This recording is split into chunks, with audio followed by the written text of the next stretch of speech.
Le 22 janvier 2018 pourrait devenir une nouvelle date symbolique dans le calendrier vigneron. Ce jour-là, le restaurant Glou, à Paris, dans lequel nous sommes aujourd'hui, a décidé que la totalité de sa recette irait alimenter un fonds de solidarité créé au bénéfice des vignerons victimes des aléas climatiques. Depuis plusieurs années, ces aléas climatiques se succèdent et réduisent à néant un an de travail, de sueur, de doute, d'espoir. La grêle, le gel, les deux s'emploient à rappeler aux vignerons qu'il est météo-dépendant et que rien ne lui garantit qu'il pourra rallier les vendanges et produire son vin. Alors bien sûr, l'épisode n'est pas nouveau.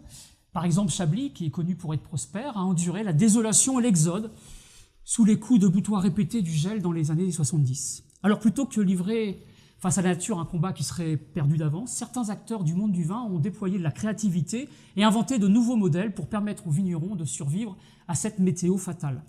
Alors pour évoquer ces nouveaux modèles qui se développent dans le vignoble, deux invités, deux forces vives qui vont nous expliquer comment une actualité un petit peu mortifère, il faut bien le dire, peut être retranscrite en des projets vivifiants qui vont rimer avec générosité, avec créativité. Romuald Cardon, vous êtes d'abord à l'initiative de Vendanges Solidaires, ce fonds solidaire, et puis vous êtes agent commercial. Tout ça nous fait dire que vous êtes un petit peu plus qu'un ambassadeur commercial pour les vignerons. Et puis Marie Luneau, vous venez du Muscadet 44, vous êtes une des têtes pensantes du domaine de Luneau Papin, un des domaines pilotes qui a un peu permis au vignoble de se relooker, d'avoir une aura nouvelle. Alors vous portez une double casquette, dans le sens où vous avez subi les aléas climatiques d'une part, et d'autre part parce que vous êtes aussi à l'origine, à l'initiative d'opérations locales pour soutenir les vignerons du pays nantais. Donc vous allez pouvoir nous en parler, mais d'abord, éclairez-nous sur les dégâts que causent le gel et la grêle. Alors le gel, surtout dans la région, le gel de printemps qui brûle le bourgeon. C'est-à-dire que le bourgeon sort, bourgeon ou feuille carrément, c'était le cas en 2017, 5 nuits de gel. Donc 5 nuits où on n'a pas pu faire face aux températures négatives. Et concrètement, quand le soleil se lève, la combinaison du froid, de l'humidité et du soleil fait que le bourgeon est brûlé et que le fruit disparaît dans nos esprits et dans la réalité dans un claquement de doigts. D'accord, le bourgeon disparu, donc pas de grappes de raisin. Pas de fleurs, pas de fruits, pas de vendange, pas de vin. Alors vous, vigneronne, vous êtes habitué à lutter contre d'autres fléaux, on peut penser au mildiou par exemple, au idiome, mais vous luttez pendant de longues semaines contre ces fléaux-là. La difficulté avec le gel, avec la grêle, c'est qu'on a une brutalité soudaine qui va, peut-être l'espace d'un quart d'heure, ravager le vignoble. Et ça, vous êtes désarmé finalement. Désarmé parce qu'on n'a pas forcément les outils. Historiquement, il y a toujours eu des périodes de gel. Quand on regarde les calendriers des parents, des grands-parents de Pierre-Marie, il y a toujours eu du gel. Autant et 2 années de suite, non, ça n'est jamais arrivé. Mais on n'avait pas forcément les outils. Nous, au domaine, on a une tour anti-gel sur une parcelle de 2 hectares. Et on est très peu finalement à être outillés. Par une raison simple, protection anti-gel, ça coûte 10 000 € à l'hectare. Oui, quel que soit le moyen que vous utilisez. Donc on comprend que ce soit lourd à porter. Donc quand on est dans une région qui est riche, on peut imaginer avoir des moyens. Une région comme le Muscadet, on n'a pas de grosses valeurs et des marges énormes, donc on est toujours en train de jouer sur la trésorerie. Ouais. Avec ce double couperet qui fait qu'on peut être totalement anéanti, perdre la totalité de la récolte, donc 100%, et même 150% dans le sens où la vigne, l'année d'après, a du mal à se régénérer et produire une récolte entière, totale. Sur la grêle, oui. La grêle abîme. On est moins sujet à la grêle. Voilà. Mais le gel, on a l'habitude de dire que l'année d'après, la vigne se rattrape si on ne gèle pas, c'est-à-dire qu'elle va donner tous les fruits qu'elle n'a pas donné l'année d'avant. Donc non, le gel abîme la récolte qui devait venir. Donc c'est une somme de trituration, une somme de contrariétés qui vous ont amené à déposer un dossier à Vendanges Solidaires, qui est le nom de ce fonds solidaire. Quel est le projet que vous avez fait valoir ?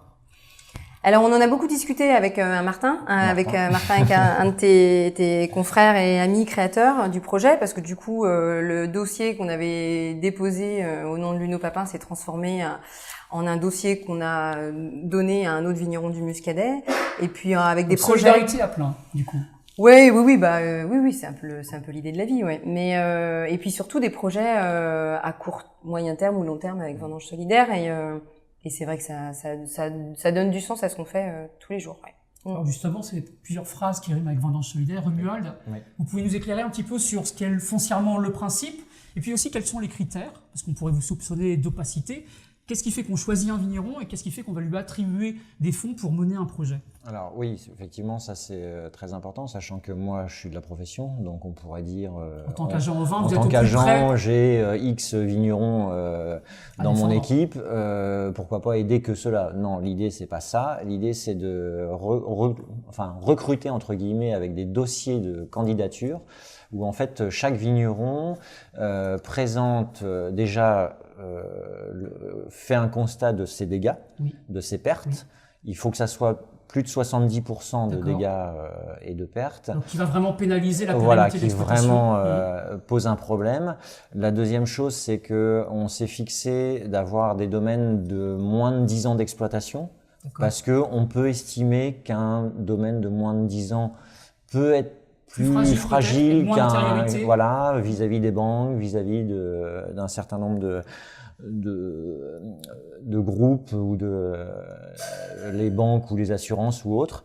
Et ensuite, on se réunit.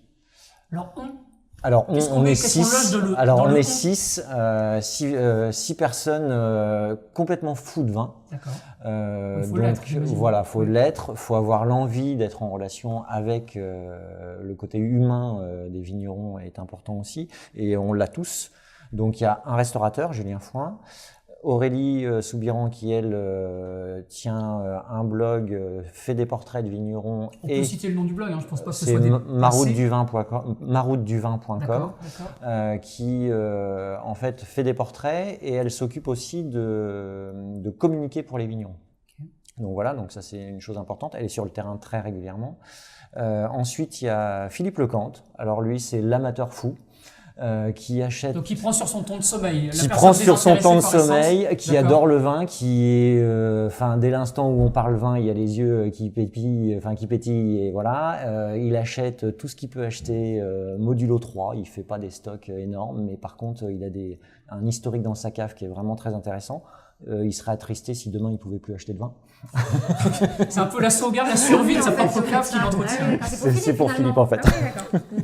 Donc voilà, et Martin qui lui est une tête pensante aussi assez importante parce qu'il a le côté journalistique, étude économique d'un domaine. Il a sorti un livre qui étudiait comment s'installer de mémoire. Donc voilà, donc on est un petit peu, et Emma Amselem qui elle fille de vigneron et vigneronne surtout, qui a une sensibilité et qui est acheteuse aussi pour un groupe. Donc il connaît les rouages du commerce, qui sait ce que c'est à la fois le commerce et le côté vigneron, production. Donc voilà, on est tous sensibles à un moment à tout ça. Donc c'est une décision collégiale, vous recevez des dossiers qui vous sont soumis, vous les examinez, il va falloir qu'ensuite vous redistribuiez ces sommes. Avec une volonté aussi, c'est que chaque dossier est vraiment, pas une lettre de motivation, mais une vraie volonté de dire moi j'ai un projet. Ça peut être un projet de dire bah voilà, l'année dernière ça a gelé, tous mes plants ont gelé, j'en ai plus un seul, bah faut que je replante cette année parce que j'ai besoin de renouveler mon vignoble. Ça peut être ouvrir un bar à vin en disant j'ai besoin de ça parce que économiquement ça va pas forcément aller, donc il faut s'orienter sur une diversification. Il faut une ouverture et il faut un vrai projet. Si c'est juste un projet de dire j'ai ma mise en bouteille qui arrive au mois de septembre et voilà, pour moi c'est pas un projet. Non, parce que ça c'est récurrent. C'est récurrent, on sait très bien quand on produit du vin. Donc, voilà. Ce qu'on entend en creux dans ce que vous nous dites là, c'est qu'il ne s'agit pas de proposer un sparadrap financier, une espèce de petite béquille. Il faut vraiment qu'il n'y ait pas de misérabilisme, il faut vraiment alimenter un projet qui permette aux vignerons de se projeter. Voilà. Et ça peut être une éolienne, par exemple. Il y en a quelques-uns. On a aidé un vigneron où il a acheté une éolienne. Très bien. Voilà. Alors, je sais que vous avez expérimenté ce modèle sur les années précédentes. Est-ce que vous pouvez donner peut-être un exemple de somme qu'on peut être collectée? Alors, la somme, la première année, on avait récolté 50 000 euros. D'accord. Donc, en fait, 50 000 euros à la fois via des restaurateurs qui ont fait une opération pendant 3 semaines. Et donc pendant ces 3 semaines-là, on communiquait auprès de la clientèle particulière, parce qu'il ne faut pas oublier qu'aujourd'hui, qu'est-ce qui va sauver le vigneron? C'est de prendre le verre et de faire le geste. Voilà, donc, et de consommer du vin. Donc maintenant, il faut sensibiliser les vignerons. On ne fait pas du coca. Enfin, les vignerons ne font pas du coca. Militer pour des produits vivants. Donc il y a du produit qui est là. C'est un vin. Une année, ça peut produire. Une autre année, ça ne peut pas produire. Et si c'est une année, à la rigueur, les vignerons sont habitués à ça, on va dire, parce qu'ils ont signé un petit peu avec la nature et savent très bien qu'il y a des aléas qui font que une année, on va avoir 100% de la récolte et puis une autre année 20%. Mais si ça perdure dans le temps, là, ça va poser un vrai problème. Quand même, pour que ce ciment prenne, vous avez des consommateurs, vous venez d'évoquer, vous avez des restaurateurs dont on a parlé depuis tout à l'heure, vous avez des producteurs. Qu'est-ce qui fait que ces modèles-là n'aient pas pu émerger plus tôt? Est-ce qu'il y a eu un déclic, un changement de mentalité? Alors, moi, je pense qu'il y a au niveau des restaurateurs, ce qui est intéressant, et moi, depuis 25 ans que je suis dans le métier, on voit un peu l'évolution, c'est que le restaurateur, à un moment, et surtout le chef, s'intéressait aux produits, dans sa cuisine, mais n'était pas forcément en relation avec la salle. Et le fait qu'il ne soit pas en relation avec la salle, le vin n'était qu'une marge supplémentaire, on va dire.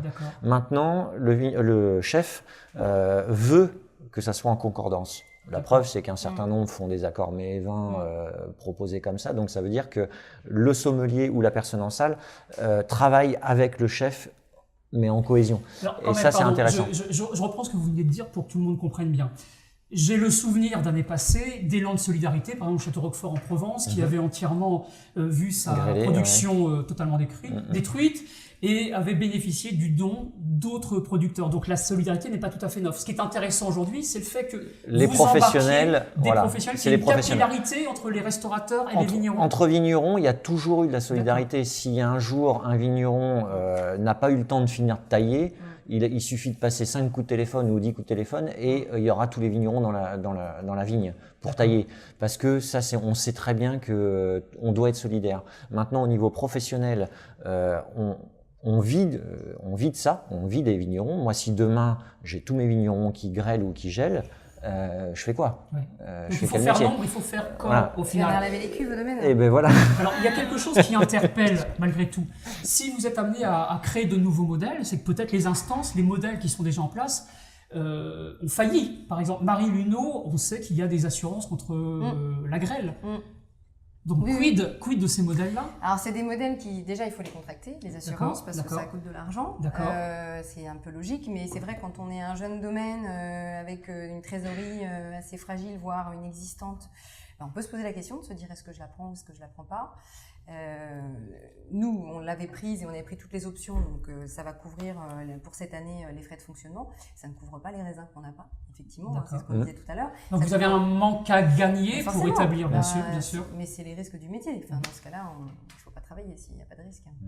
Et il y a aussi le fait qu'on parle de la grêle, où il y a des assurances, mais est-ce que par exemple la sécheresse, il y a une assurance? Donc un troisième fléau, grêle, gel, sécheresse. Il se trouve que nous, on n'est pas très concernés. Alors non, le muscadet... Je n'ai pas les informations, il faudrait demander aux Rhodaniens. Parce que les Rhodaniens, il faut penser que cette année, en 2017... Par Rhodanien, il faut traduire vigneron du Rhône. Vigneron du Rhône, en 2017, il y a eu une grosse coulure du Grenache qui fait qu'il y a des domaines qui sont à plus de 70% de pertes. Évidemment. Donc ça laisse des traces dans le vignoble. On parlait d'assurance il y a une seconde. Une autre disposition qui elle est vraiment méconnue du grand public, c'est la réserve qualitative. Est-ce que ça peut être aussi une béquille qui peut soulager un petit peu? Bien sûr. Alors, en 2 secondes, peut-être expliquer. La réserve qualitative, c'est simple. Vous faites du rendement, le rendement autorisé une année. Par exemple, dans le muscadet, nous, c'est 50 hectares. Chaque appellation a son plafond. Exactement. Chaque appellation a son propre plafond. Le vigneron dépasse le plafond. Il est autorisé ou non par la fédération locale de pouvoir accéder à cette réserve qualitative. Ce qui permet de conserver cette réserve, c'est pour les donc futures on entend bien années le mot réserve, on va la pour les stocker. Années, on va le stocker pour les années futures, si l'année d'après ou l'année d'encore après, on avait besoin d'alimenter. Encore faut-il avoir une réserve. Encore faut-il avoir une réserve. On disait tout à l'heure, nous depuis 10 ans, on n'a pas pu constituer des réserves parce que une succession de fléaux. Mais la météo n'est pas forcément très généreuse depuis ces 10 dernières années. Alors, je crois que vous avez relayé le même type d'initiative à Nantes, avec l'épaulée nantaise. Vous avez trouvé un écho favorable auprès des des chefs, des restaurateurs. Hyper favorable. On a un grand chef nantais qui s'appelle Nicolas Guillet, qui a eu l'idée et qui a porté ce projet, qui s'appelle Épaulée Nantaise, et qui constituait à créer 3 soirées à Nantes. Les clients ont pris d'assaut les soirées, on a réservé... Les restos étaient réservés d'avance. On a récolté une grosse somme d'argent. Donc au final, on se réjouit d'initiatives, de modèles nouveaux qui font jouer la solidarité, et puis en même temps, on espère que ces événements n'auront plus de raison d'être. Alors si on est le grand public en région, comment est-ce qu'on fait pour contribuer aux échéances qui arrivent? Alors déjà, voilà. D'accord. Ça c'est la première chose, comme disait Catherine et Pierre Breton, le geste voilà. Notre pierre à l'édifice. Exactement. Ça c'est les pierres. Après, on peut donner en faisant des petits chèques ou des gros chèques. Il ne faut pas hésiter. Donc les petits ruisseaux, etc. Ouais, exactement. Très bien. Soit via un pot commun qui est sur le site de Vendanges Solidaires. Donc c'est vendangessolidaire.com ou sinon vous envoyez directement un chèque à l'association. Et on est tenu au courant des projets auxquels on a contribué. Voilà, donc ça on progresse sur ça parce que évidemment il y a une personne que j'ai oublié de citer qui est quand même notre Michel Tolmer à tous, le dessinateur du vin qui fait partie des membres fondateurs. Très bien. Donc en fait oui, on fait un rapport à toutes les personnes qui ont donné parce que dès l'instant où on donne... Une vraie traçabilité, pas d'opacité. Alors, on met du temps parce qu'on est tous professionnels, on est tous un peu débordés. On a entendu que c'était un surplus d'activité. C'est un surplus d'activité. Comme on s'ennuie la nuit, on ne sait pas trop quoi faire, on fait ça en plus. Donc, on avance progressivement vis-à-vis de ça et notre fifi... Philippe Lecante, l'amateur, lui, nous permet d'avancer sur ça. Très bien. Et ça, c'est non négligeable parce qu'on a besoin aussi de soutien administratif et c'est lourd. Il faut savoir aussi qu'on va avoir certainement la défiscalisation sous peu. D'accord, donc vous accompagnez en termes techniques, en termes fiscaux, etc. On va, nous, Libre Buveur, vous accompagner comme on le peut en vous donnant toutes les informations sur notre site. De quoi prolonger le geste de l'Épaulée Nantaise et de Vendanges Solidaires. À la vôtre.